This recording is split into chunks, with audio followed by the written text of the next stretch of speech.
Kasih karunia dan damai sejahtera dari Allah Bapa kita dan dari Tuhan Yesus Kristus menyertai kamu. Amin. Saudara yang dikasihi Tuhan, firman Tuhan untuk minggu akhir tahun gerejawi 20 November 2022 tertulis dari 1 Korintus 15 ayat 50 sampai yang ke-58. Saya akan membacakan bagi kita semua.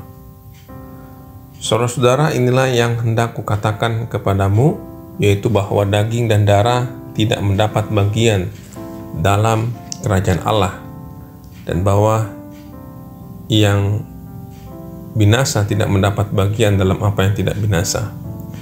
Sesungguhnya aku menyatakan kepadamu suatu rahasia, kita tidak akan mati semuanya, tetapi kita semuanya akan diubah dalam sekejap mata, pada waktu bunyi nafiri yang terakhir. Sebab nafiri akan berbunyi dan orang-orang mati akan dibangkitkan dalam keadaan yang tidak dapat binasa, dan kita semua akan diubah. Karena yang dapat binasa ini harus mengenakan apa yang tidak dapat binasa, dan yang dapat mati ini harus mengenakan yang tidak dapat mati. Dan sesudah yang dapat binasa ini mengenakan yang tidak dapat binasa, dan yang tak dapat mati ini mengenakan yang tidak dapat mati, maka akan genaplah firman Tuhan yang tertulis, maut telah ditelan dalam kemenangan. Hai maut, di manakah kemenanganmu? Hai maut, di manakah sengatmu? Sengat maut ialah dosa, dan kuasa dosa ialah hukum Taurat. Tetapi syukur kepada Allah yang telah memberikan kepada kita kemenangan oleh Yesus Kristus Tuhan kita. Karena itu saudara-saudara yang kekasih, berdirilah teguh, jangan goyah, dan giatlah selalu dalam pekerjaan Tuhan. Sebab kamu tahu bahwa dalam persekutuan dengan Tuhan jerih payahmu tidak sia-sia. Saudara yang dikasihi Tuhan, hari Minggu ini seluruh jemaat HKBP memperingati hari kematian orang-orang yang sudah meninggal. Ada beraneka ragam respon dari jemaat tentang peringatan hari kematian orang-orang yang sudah meninggal. Ada yang merespon positif dengan mengatakan bahwa setiap orang pasti akan mengalami hal yang sama. Karena itu ingatlah hari kematian kita. Ada juga yang merespon negatif dengan mengatakan saya takut membahas tentang kematian karena saya belum siap untuk mati dan saya takut mati. Pertanyaan bagi kita, apa respon kita tentang kematian? Apakah kita takut akan kematian atau justru kita siap untuk menghadapi kematian? Saudara, nas kita untuk minggu kali ini berbicara tentang pengajaran Rasul Paulus tentang pengharapan Kristen akan kehidupan setelah kematian. Rasul Paulus hendak mengatakan bahwa sebagai orang Kristen kita tidak perlu takut akan kematian, sebab kematian justru merupakan gerbang utama untuk menuju kehidupan kekal. Oleh karena itu pasal 15 merupakan nasihat dan kata-kata peneguhan dari Rasul Paulus tentang Allah pasti mengalahkan kematian dan menjanjikan kebangkitan serta tubuh rohani bagi semua orang yang beriman kepada Yesus. Saudara yang dikasihi Tuhan, melalui nats kita pada minggu akhir tahun gerejawi atau peringatan orang-orang yang sudah meninggal kali ini, apa yang mau disampaikan Rasul Paulus kepada kita? Pertama, sejak Adam dan Hawa jatuh ke dalam dosa, maka setiap manusia akan mengalami penderitaan dan kematian. Jemaat yang dikasihi Tuhan, siapa di antara kita yang tidak pernah menderita? Tidak ada seorang pun yang terbebas dari yang namanya penderitaan.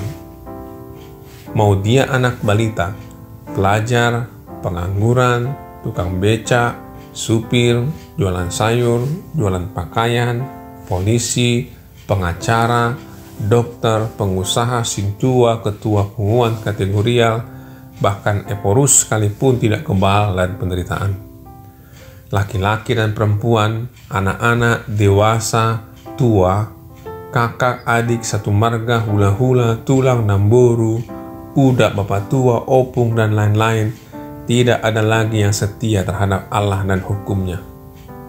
Karena itu jangan terkejut dan jangan heran jika ada orang yang kita sayangi harus mengalami penderitaan dan harus meninggal dunia. Mengapa? Sebab dunia ini adalah tempat yang penuh dengan dosa. 1 Korintus 15 ayat 50 mengatakan, saudara-saudara, inilah yang hendak kukatakan kepadamu, yaitu bahwa daging dan darah tidak mendapat bagian dalam kerajaan Allah, dan bahwa yang binasa tidak mendapat bagian dalam apa yang tidak binasa. Ayat ini ingin mengatakan bahwa karena kita terdiri dari daging dan darah, maka kita pasti akan binasa. Tidak seorang pun yang tidak akan binasa, karena ia adalah manusia yang telah berdosa sejak Adam dan Hawa jatuh ke dalam dosa. Upah dari dosa adalah maut. Itulah sebabnya siapapun orangnya, apapun profesinya, apapun jenis kelaminnya, di mana, kapan, jam berapa, karena apa, semua orang pasti akan menghadapi maut, sebab setiap kita manusia telah berdosa. Saudara yang dikasihi Tuhan, minggu ini adalah minggu akhir tahun gerejawi, sekaligus memperingati orang yang meninggal dunia. Ada 3 hal yang tidak bisa kita jawab dalam hidup ini. Kapan kita meninggal, di mana kita meninggal, bagaimana kita meninggal. Bicara tentang kematian, maka tidak ada seorang pun yang tahu kapan kematian itu datang menjemput kita. Apakah dia berumur 1 hari, 1 bulan, 1 tahun, 10 tahun, 30 tahun, 40 tahun, 70 tahun, 80 tahun, bahkan ketika berumur 1 jam, semua manusia pasti mati. Memento mori, ingatlah hari kematianmu. Semua manusia pasti mati. Tidak ada yang abadi di dunia ini. Nama-nama jemaat yang sudah meninggal merupakan peringatan dan juga mengingatkan kita bahwa suatu saat kita juga pasti akan mati. Yang kedua, siap sedialah dan berjaga-jagalah. Menurut peneliti Pusat Studi Transportasi dan Logistik Universitas Gadjah Mada, Iwan Puja Riyadi menyebutkan ada 4 faktor penyebab kecelakaan di jalan umum. Yang pertama, faktor pengemudi. Kondisi pengemudi yang belum bisa mengendarai, atau pengemudi yang mengantuk, tidak fokus, kelelahan, di bawah pengaruh narkoba, alkohol, bermain HP, dan lain-lain. Yang kedua, faktor kendaraan. Bisa karena kondisi kendaraan, misalkan remnya, bannya, mesinnya, dan muatan kendaraan, dan lain-lain. Faktor ketiga adalah cuaca. Karena cuaca yang tidak baik, misalkan hujan, asap, kabut, dan lain-lain. Dan faktor keempat adalah lingkungan jalan. Kondisi jalan raya, misalkan tidak ada rambu-rambu lalu lintas, aspal yang berlubang, jalan yang rusak, dan lain-lain.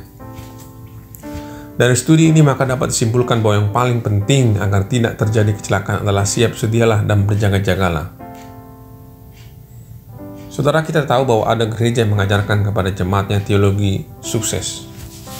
Ajaran ini mengajarkan bahwa orang yang takut akan Tuhan, orang yang benar, orang yang setia kepada Tuhan pasti hidupnya bahagia, pasti hidupnya makmur dan sejahtera, tidak akan sakit dan tidak akan menderita.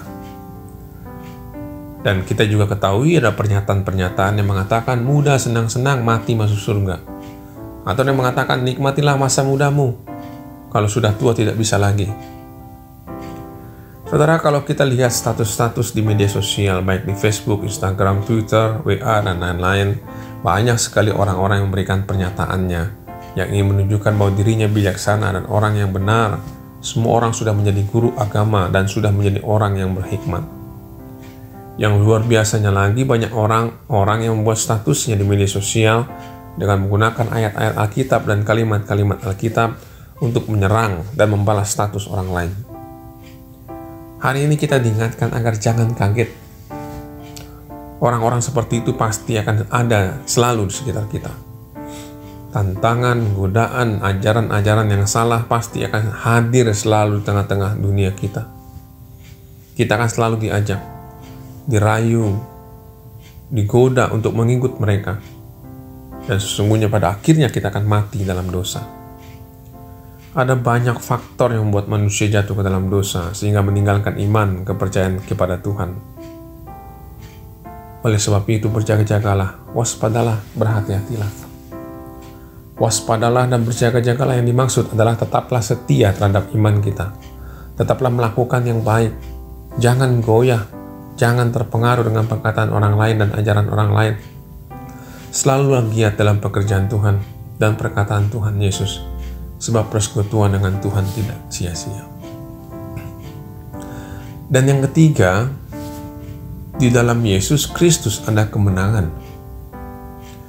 Saudara, apa perbedaan kematian orang fasik dengan kematian orang percaya? Mungkin kita melihat ada orang fasik hidupnya senang dan bahagia. Mereka tidak pernah kekurangan, anak-anaknya punya pekerjaan yang bagus-bagus, rumah mereka besar, banyak memiliki mobil, sedangkan orang percaya hidupnya sederhana, pas-pasan, tidak ada yang menonjol. Lalu pertanyaannya adalah apa perbedaan orang fasik dan orang percaya? Jika toh sama saja, lebih baik kita menjadi orang fasik. Rasul Paulus menjawab di ayat 57, tetapi syukur kepada Allah yang telah memberikan kepada kita kemenangan oleh Yesus Kristus Tuhan kita.